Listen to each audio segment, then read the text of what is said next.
Hi everybody, my name's Anunda from Helping Minds, and so we're here to talk about ambiguous loss and grief. And look, I understand it, it is, when we're talking about grief and loss, it can be very emotional because especially as a carer, we go through a lot of difficulties and challenges and it can build up, and there can be, that underlying grief and loss that we're constantly dealing with. So I just want to acknowledge that and just remind everyone that we do have support. Carers WA has support available. So I'm going to pass it on to Sallyann. She's going to start off. Thanks, Anunda. So as Anunda said, my name is Sallyann Richards. I've been a family support counsellor at Helping Minds for over 2 years, and I work with adults. I provide counselling support to individuals, family groups, and I facilitate a number of support groups, including an ambiguous loss and grief support group. The clicker. I'd like to acknowledge the Whadjuk people as the traditional custodians of the land we're meeting on today. I pay my respects to them and their cultures and to their elders past, present and emerging.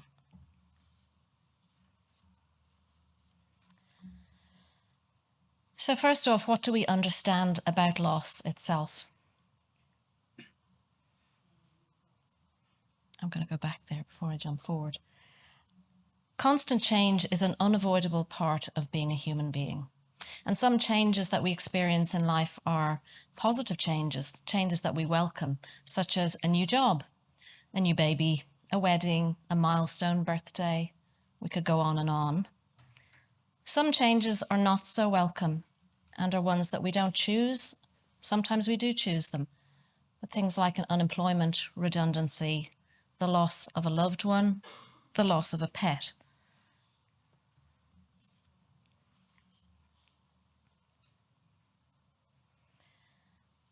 These are the most familiar types of losses that I think that come to mind for many people, death being the most acknowledged and recognised in our society. Other losses like divorce, separation, relationship breakups, these are seen as more common losses that are kind of part of life. But nevertheless, they're losses and they're difficult and they're painful. Children growing up and leaving home, an elderly parent going into permanent care, these kind of losses are seen as normal life transitions. And so we often don't give them a lot of the attention that they deserve. We often see these in our society as, well, that's just normal, get on with it, keep moving forward and press on. So just quickly, loss is the painful experience of having lost something or someone. And this can be often it's not by choice, sometimes it's by choice. Either way, there tends to be a void that's left internally, so that attachment with that something or person that you've lost has been ripped away in some way, and often leaves the person feeling quite sad and in some way diminished. Grief is the emotional response that we all experience to loss. And any change can initiate grief, even good change. So we often think of good change, we should be happy about it. It should be wonderful. All of these ideas we have, and sometimes there is grief even in good change. So when we think about the grieving process, we often think about this in relation to the death of a loved one. And there are a number of things that facilitate the process of grieving, such as knowing that death is final and fixed. There's an end date. We have rituals such as funerals, memorials. People write cards. They send flowers. They bring meals. I was even thinking the other day that we even see football players wearing black armbands. So that's just one way. We have so many ways in our society to mark the death of somebody. There are various different ways to process grief, and of course these are individual. There are no right ways to process grief, and it is different for everybody. But in that, we adapt and adjust often to the new situation without the person who has died. We readjust our life focus and dreams accordingly, and we have a community response in many ways to certain losses such as death.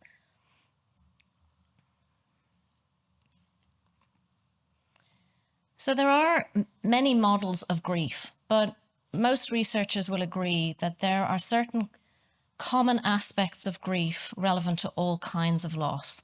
So if we just look at that one of disbelief and feelings of unreality, that's often at the beginning of the loss, where there's a sense of denial or avoidance or numbness, really not able to come to terms with the reality of the loss.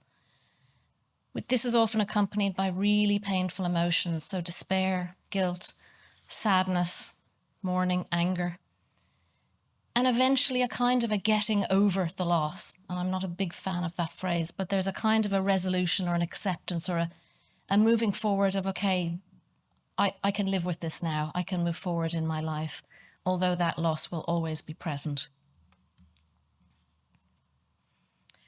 So now to ambiguous loss. A relational loss caused by a lack of clarity or facts surrounding a loved one. And this definition comes from Pauline Boss.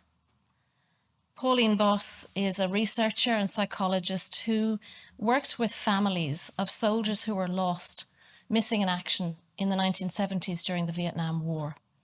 And what she found working with these families was that the stress of these families, the grief that they experienced with not knowing what had happened to their loved ones. So they didn't know whether their loved ones were dead or alive, whether they'd been captured, whether they'd been tortured, whether they were missing, and if they would ever come back home again. And they, most likely, for many of them, wouldn't ever have an answer.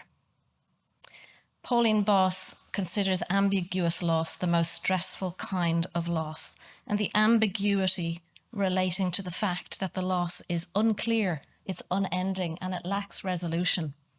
Unlike death, it has no official verification. You don't get a missing person or a loss certificate, and it often goes acknowledged by the rest of society. The difficulty is in the not knowing, and that's what makes it ambiguous, and that's what makes it really, really stressful and different from the loss that's experienced from the death of a loved one. Ambiguous loss is ongoing because the loss is ongoing. There is a lot of stigma and lack of understanding by others, including family and friends. If we relate this to being the carer of a loved one with an illness, particularly a mental illness, because that's the space that we work within, family and friends really don't get it. And they offer what they think is going to be helpful there. They offer advice, they offer judgment. They're quite dismissive at times. I'm not saying all of them, but this is what I hear a lot from carers. And that isolates the carer in the sense of, well, I'm the only one caring for this person. Nobody really gets it. We often lack a language to articulate the impact of an ambiguous loss. People don't really know how to handle it. What do I do with it? People don't even know much of the time this term, ambiguous loss. So Pauline Boss concluded that there are two types of ambiguous loss. And this is where a person may be physically absent but psychologically present. So this would be, for example, with the soldiers who are missing in action.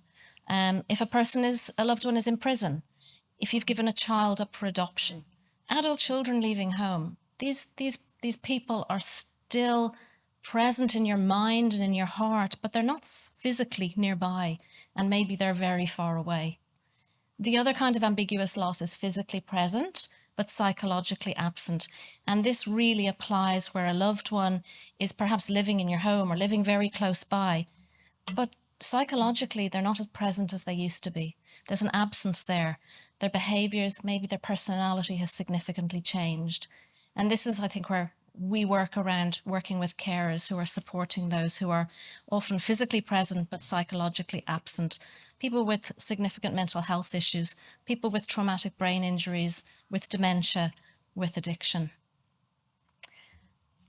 And at this point, I will hand over to Anunda.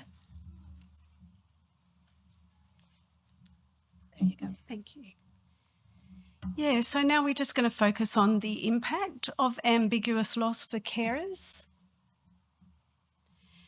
So being a carer can be physically and emotionally very demanding. It can feel like a roller coaster ride at times. Many carers indicate that they feel quite helpless and hopeless. that, you know, they have their own anxiety about the situation, can feel quite depressed, and, you know, maybe they're dealing with their own physical or mental health conditions. You know, as a carer, I have an experience as a carer as well with my brother, who is he's in his 50s now, and he's gone through a long journey with schizophrenia. And, you know, like I noticed as a family that we had a process of coming to terms with what that meant for us as a family. So, sorry, my voice is, I'm losing it. Yeah, so it really can challenge families in really profound ways.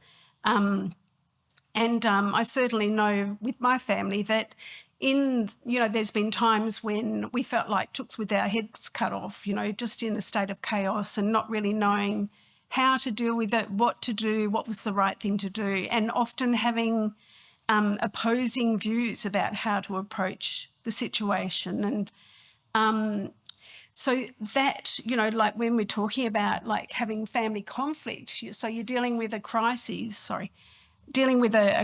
situation, and you're having to communicate with loved ones when you don't necessarily agree with them.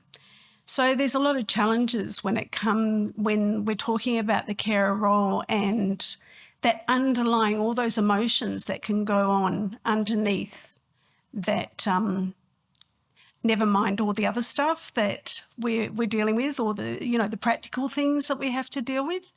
So, you know, when you go through that, you can often have moments where you feel like frustrated and like, you know, self-blame, self-doubt, and all those other feelings. So these are some of the impacts of ambiguous loss.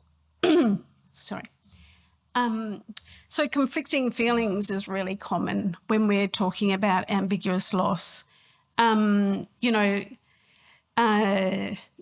Often carers, you know, they want to just do whatever they can to try and help their loved ones. And sometimes we're dealing with the fact that we have limitations as a carer. And it's really frustrating, and, you know, there's all those underlying feelings that we have about that, and also systems that perhaps we feel have failed us. So there's a lot of, feelings that we can have as carers about that. We've got our own stresses and tensions that we're trying to navigate. Feeling angry, ashamed, selfish, resentful. I often think of the time when my family had to go to Greylands because my brother was admitted into there, and my dad, being German and very proud, I remember looking at him at this one family meeting, and I could feel the shame, and he was like this proud German guy, you know. His son didn't go to hospital. Like, he had dreams of what my brother would become, and that didn't turn out. And then he was faced with being in this hospital that was just totally foreign to him. So just that process of of shame and guilt and worry, you know, that's ambiguous loss. So having conflicting feelings about loved one, you know, you can love and be frustrated at the same time. You can, have hopes and feel completely hopeless at the same time. So guidelines to live well despite of ambiguous loss. It can sometimes feel like impossible to think that, you can have an okay life, or that life can be okay for you at times when you're in a caring role. And I guess that's the challenge as a carer, you know, is how do we navigate that? How do we remember to care about ourselves while we're navigating the challenges of the carer role? Reconstructing our identity, you know, like, who am I? Yes, I'm a carer, and what else am I? So these are all aspects of, you know, like balancing out that carer journey. I certainly know, like with my brother, you know, like it might sound a bit strange, but I call him the jewel in our family. He's like the diamond who created opportunities through the chaos and nightmare of us as a family learning to listen to each other, communicate better, acknowledge each other's strengths. And a lot of good things came out of it. So in that, but it didn't mean that it was easy. It wasn't easy for him. It wasn't easy for our family around him. But it made me realise that ambiguous loss is about identifying the challenges and the difficulty, but it's also about creating a new sense of what am I gaining from this? What am I getting from this? How is it costing me? And you know, I don't want to brush over the challenges of the situation or the grief that we can feel. So it's about bringing both to the room, but allowing both to be there and acknowledging both parts. Let's see if my voice can last. So just coping with ambiguous loss. It's acknowledging and validating those feelings. Understand that feelings are because of the situation. You know, that it doesn't mean that as a carer we're bad because we have feelings of frustration. It comes with the journey of being a carer. It's remembering that it's okay to be frustrated at times, or, to feel uncomfortable feelings within ourselves. That, I always think that if you think you got it together, then put a loved one in the room who's really struggling and you'll discover how mad you are. It just brings out the best and the worst in us. This is all entwined in ambiguous loss. So it's about finding a safe means of being able to process that, and talk about it with people who understand. So, having other carers to connect with can be so valuable. And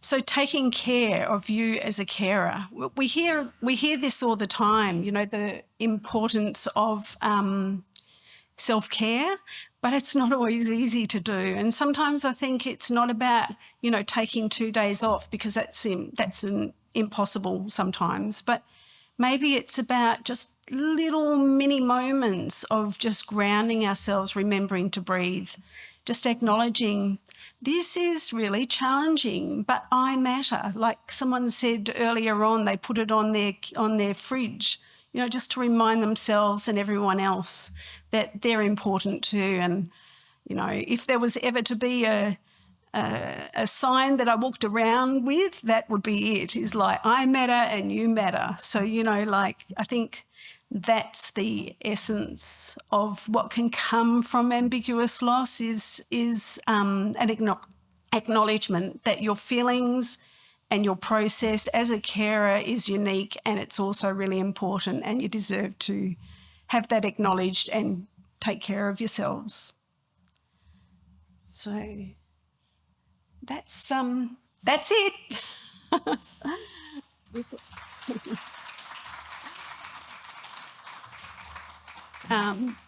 We've got a few moments for questions if you'd like. Is there any questions from the floor or online at all? No? Over here somewhere. Someone was it? It's all right, we can start it off. So would you have any advice for, caring for the carer on how to, support someone going through ambiguous loss, just in general? So I think one of the really valuable aspects of caring for the carer with regard to ambiguous loss is what I hear a lot of the time, and having run support groups is what I'm hearing from people. They just want people to listen. They don't want people to try and fix it for them. So they don't want people to offer their opinions necessarily, or to say, well, this is what you need to do, or just, don't worry about that, or, sure, look, this is just a phase they're going through. All of that really invalidating, dismissive kind of response really isn't helpful for people. So when it comes down to it, when I've asked carers, what is it that you need at that moment? And the response is, it's really just someone to be there with me in it. And it's to find people in your life who are willing and able to provide that kind of support. And that's where I think support groups are really valuable in this space, because the common experience when people come to a group where they can talk about their loss and express that with other carers who experience it, although what they're living with at home and what their loved ones are experiencing can be very different. They come together as carers, and there's like this sense of, you get it and you get it, and it doesn't take them long to go, these people get this, and that can make a significant difference for people. Wonderful, thank you. Oh. Hi. Hi. Starting right from a really key question, helping minds for carers, but also for other people. What are the services that you can provide for support? You just mentioned support groups. It's a big question. Yeah, I would always recommend to look at our website, because you'll get the broad range, because it's quite, it's quite extensive. We do occasionally run workshops on ambiguous loss specifically. And yeah, there's support groups there's a real range of support groups, but different groups as well. I recently ran a workshop called the Super Me Adventure, which is, like about identifying and celebrating the carer's strengths. It's something that carers can often be so engaged in what they have to do, what they're trying to do to care for their loved one. But we can forget about stepping back and actually acknowledging what we do and what we're doing really well, and to celebrate that, to actually give ourselves a pat on the back. So, there's a range of workshops and different services that are available. So, I encourage you all just to check our website to get a real sense of the variety. Really quick follow-up to that. What about carers who then are no longer carers because they've actually gone from ambiguous loss to true and traditional death? To the loss of a loved one. And if they were looking for support around the grief and loss of the death of a loved one, so that would probably be more appropriate to go to like the grief centre or a grief counsellor, I would have thought, in that area, because as you said, it's not ambiguous. They're no longer caring for somebody with a mental health challenge. It's a different kind of loss. Yeah, so it's really accessing the right service for them for what their loss is. Yeah. The cost is nothing, I'm happy to say. This is why I love working for Helping Minds. So we offer individual counselling and counselling for family groups as well. So we have maybe parents who come, or sometimes a grandmother and her daughter, and maybe it's the daughter who has the mental health condition. So no cost for any of our services, all of our groups. We run retreats as well, and they're all workshops. Yeah. Absolutely. So definitely have a look on the website. There's we probably couldn't even name all of them. If you go into our page on groups and workshops, there's I think maybe about 40 to 45 listed there, all different kind of ones in different areas. And obviously that updates regularly, because, every sort of, 6-month period, we have new things running and new groups starting as well. So, yeah. Great. I think we've got time for another question just down the front here. Mine is actually more of a comment. I wanted to thank you for the presentation and sharing ambiguous loss with us. The term I've heard much more commonly, and it's gone out of my mind at the moment, but it's something like preemptive loss, which people have said to me in the context of dementia. And I get really mad because it's like, no, it's not preemptive. Like I'm losing this person right here and now. So ambiguous loss is just a fabulous term. So thank you so much for sharing that. Very valuable. Great. Thank you so much.